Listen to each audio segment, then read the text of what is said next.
A Sick Day for Amos McGee, written by Philip C. Stead, illustrated by Aaron E. Stead.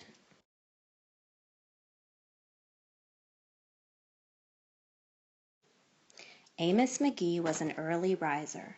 Every morning when the alarm clock clanged, he swung his legs out of bed and swapped his pajamas for a fresh pressed uniform.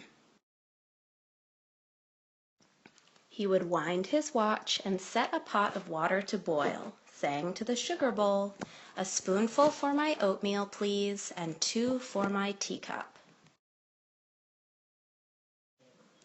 Belly full and ready for the workday, he'd amble out the door. Every day, Amos waited for the number 5 bus. "Next stop, City Zoo," the bus driver would call. "6 a.m., right on time," he'd reply.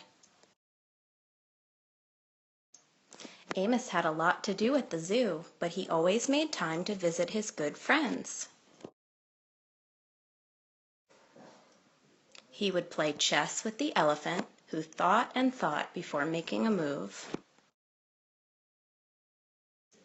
Run races with the tortoise, who never ever lost. Sit quietly with the penguin, who was very shy. Lend a handkerchief to the rhinoceros, who always had a runny nose. And at sunset, read stories to the owl, who was afraid of the dark. One day, Amos awoke with the sniffles and the sneezes and the chills. He swung his achy legs out of bed, curled them back again, and said, "Ugh, I don't think I'll be going to work today." Meanwhile, at the zoo, the animals waited for their friend. The elephant arranged his pawns and polished his castles. The tortoise stretched his legs and limbered up. The penguin sat patiently, all by himself. The rhinoceros worried that his allergies were worsening. The owl perched atop a tall stack of storybooks, scratching his head with concern. "Where is Amos?" the animals wondered.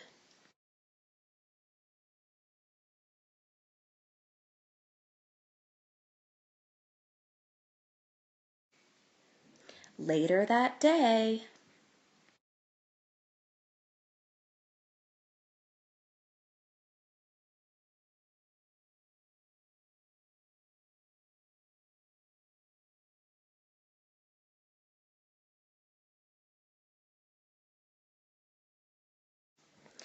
"Hooray! My good friends are here." The elephant prepared a game of chess. Amos thought and thought before making a move. "I'm too tired to run races today," said Amos to the tortoise. "Let's play hide and seek instead." The tortoise hid inside his shell. Amos hid beneath the covers. Amos yawned. "Oh, I could use a nap." The penguin sat quietly, keeping Amos's feet warm. "Achoo!" Amos awoke with a sneeze.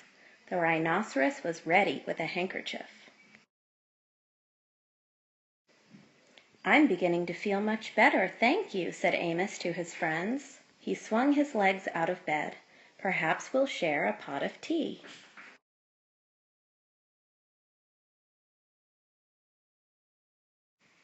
Amos wound his alarm clock. "It's getting late," he said. "After all, we have a morning bus to catch." So Amos said good night to the elephant, and good night to the tortoise, and good night to the penguin, and good night to the rhinoceros, and good night to the owl, who, knowing that Amos was afraid of the dark, read a story aloud before turning out the light.